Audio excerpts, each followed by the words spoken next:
Good morning, or depending when you're watching this, good afternoon, good evening, or good night. My name's Ross, and as always told, out of Voice of Radio.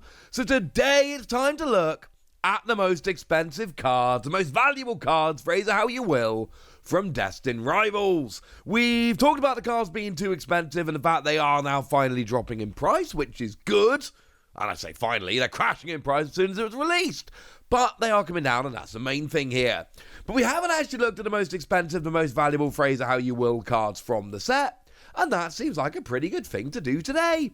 So let's start off with $30 to $35 cards. There's a bunch of cards in the $30 to $35 range which don't make the list, but are pretty, well, okay, number 10 is $45. Team Rocket's Meowth is about $30, and there's a bunch in that range, but still, we need to mention them quickly. So we've got the illustration rare Team Rocket's Meowth, we've got the special illustration rare of Arbon's Mabastiff, the full art of Team Rocket's Mewtwo, which seems way too high for a full art, but I digress.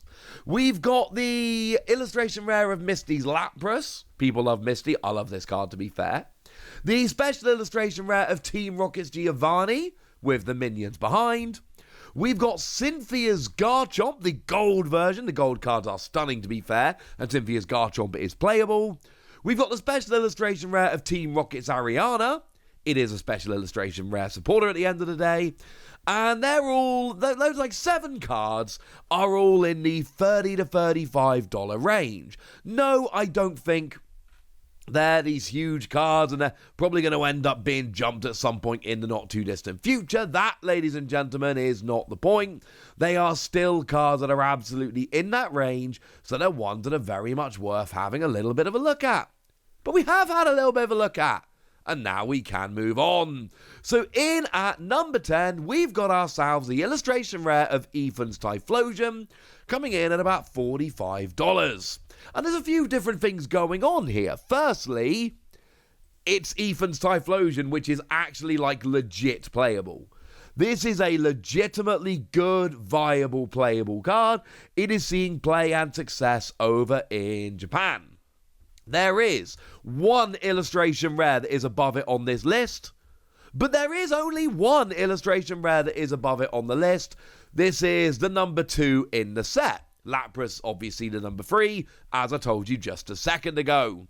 So yeah, it's playable. It's a first partner Pokemon, which people always like. The artwork is absolutely stunning. You add that all up together, and you get a top card in the set. Lovely. In at number 9, we've got ourselves the gold Team Rocket's Mewtwo, coming in at about $55. There is another one, by the way. The next one is also $55. This tends to be a little bit lower. And here's the thing. This is not the best version of Team Rocket's Mewtwo. There's a special illustration rare I'll show you in a moment. And Team Rocket's Mewtwo, it is kind of alright right now. Like, I'm not going to claim it's the best deck in the format. It's not the best deck in the format. But it is a decent enough card. I think it's underwhelming a bit, but you have a look over in Japan, you have a look at the metagame over there, and it's holding on with like 3% of the metagame. And this is not the best version of it, but it's still a gold version of it. And it's still incredibly cool, so you know what? Yeah, seems alright to me. Like, it's significantly lower than Ethan's Typhlosion when you look at Japanese metagames right now, but it's still Mewtwo. We pop it in there.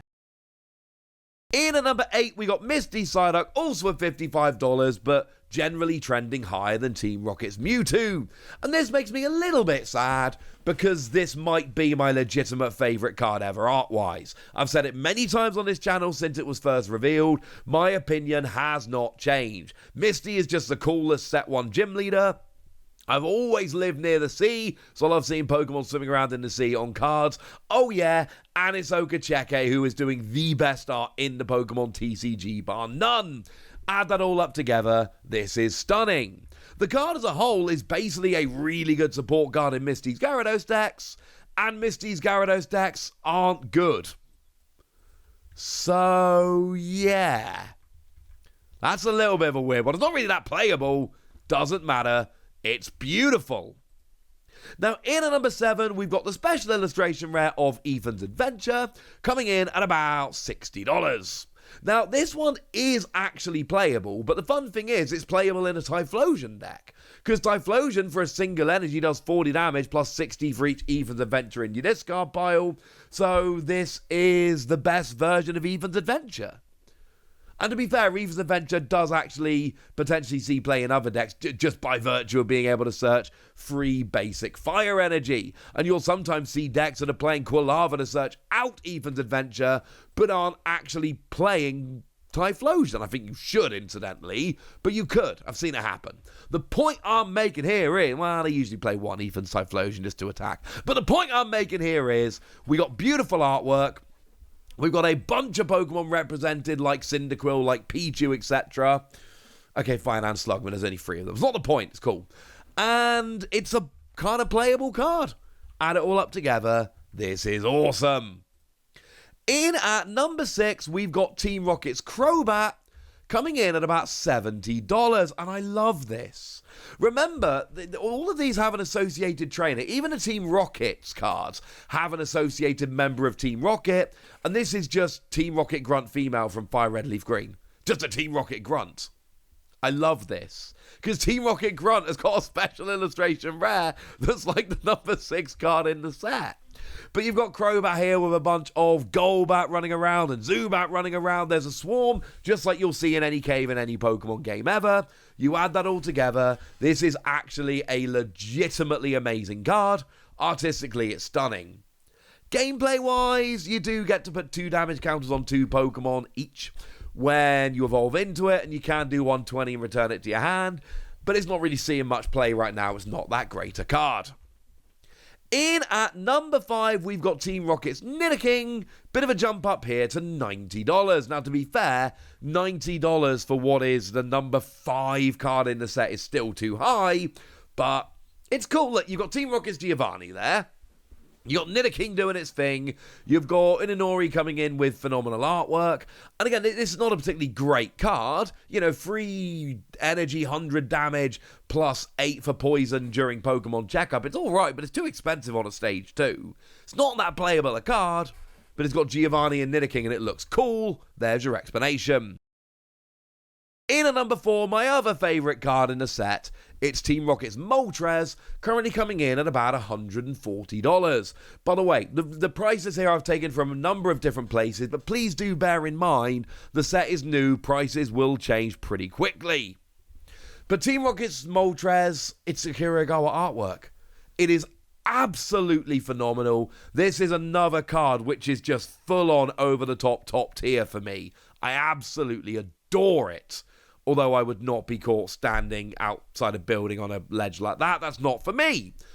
As for the card, I mean, to be fair, like 4 energy, discard a Team Rocket's energy, and you just discard your opponent's active Pokemon. You don't take a prize, but you do discard them. That's pretty cool. Playability-wise, it's fine, but the artwork here, absolutely redonk. In at number 3, just pipping it out, is Ethan's Ho-Oh at $150. I'll be interesting to see what wins long-term between this and Moltres.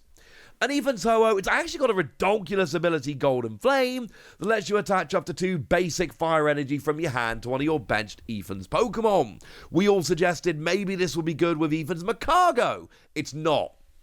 It's been out of Japan for a while. It's not good. Maybe it'll be good in the West, though. That would be fun. But the point is, not only is it Ho-Oh, box legendary, and Ethan, your protagonist from the game, but it's a whole Ho-Oh flying over you, and you look at it, you know, that is the scene from Gold and Silver. There's no surprise, this is a big card. In at number 2, Cynthia's Garchomp, which to be fair has fallen to about $180, but it's also $180. Garchomp is one of the coolest Pokemon around. And Cynthia is probably the most popular champion in the Pokemon universe. And this is actually a legit playable card. This is a genuinely playable card. The most playable card on this list, certainly if you look at results coming out of Japan. Well, It's been good, and it's actually kind of dropped off the map in the past few weeks, but it was good before that, so I'm going to let you figure that out. It's actually dropped below Mewtwo recently, but it was so good a few weeks ago, so we'll figure that one out later. But single energy 100 draw till you got 6 cards in your hand, or 2 energy 260, but remember you've got things like Roserade which can add damage to it to make it even better. This is a cool card. I really like this. It's one I'm certainly going to be having a good old play around with. And it's Cynthia and it's Garchomp. You add all that up together and it makes sense sitting here at number 2. So what's number 1? Obviously Team Rocket's Mewtwo. This is the big card in the set. It's not my favourite, incidentally. It's just not. Obviously, I would take Moltres over this.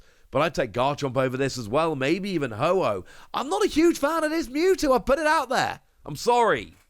But everybody else is. And look, I talked about the playability and the fact that it has some playability. And then, of course, it's Mewtwo and it's Giovanni.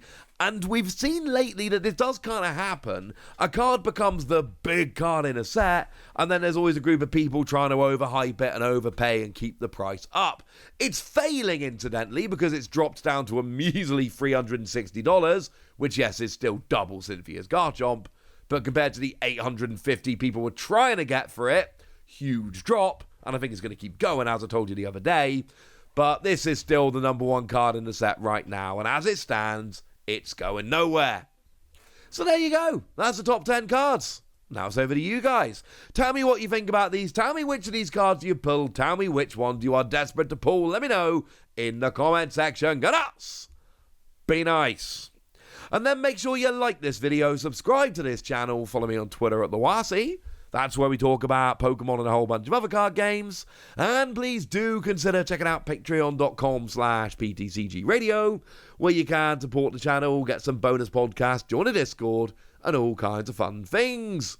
And get shout-outs on the channel, like the lovely Derek, who's been a supporter of ours for a while now and seems to be a very lovely person. So shout out to them for the support and the loveliness. But by far the most important thing, as always, look after yourselves till next time, would ya? Thank you very much for watching. My name's Ross, and you've been watching PTCG Radio.